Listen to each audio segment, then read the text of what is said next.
አላህ ዓሊ ኢብን አቢ ጣሊብ አንድ ጊዜ ወደ ቀብር ስፍራ ሄዱና እንዲህ አሉ፣ እናንተ ከሞታችሁ በኋላ ብዙ አዲስ ነገር ተፈጥሯል፣ እስኪ ስሙ አሉ። አምዋሉኩም ቁሲመት፣ ገንዘቦቻችሁን ወራሾች ተከፋፍለው ታልቋል። ወኒሳኡኩም ኑኪሐት፣ ሴቶቻችሁም እናንተ ከሞታችሁ በኋላ ዒዳቸውን ጨርሰው ለሌሎች ተድረዋል። ወቡዩቱኩም ሱኪነት፣ ቤቶቻችሁም የሌሎች ማረፊያ ሆኗል። ሃዛ ማ ዒንደና ሃቱ ማ ዒንደኩም አሉ።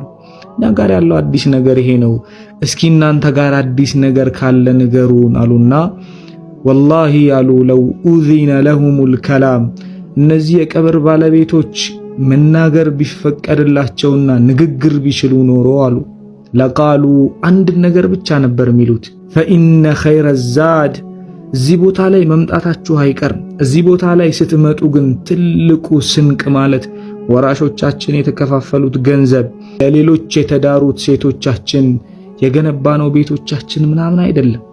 ትልቁ ስንቅ ማለት ፈኢነ ኸይረ ዛድ ተቅዋ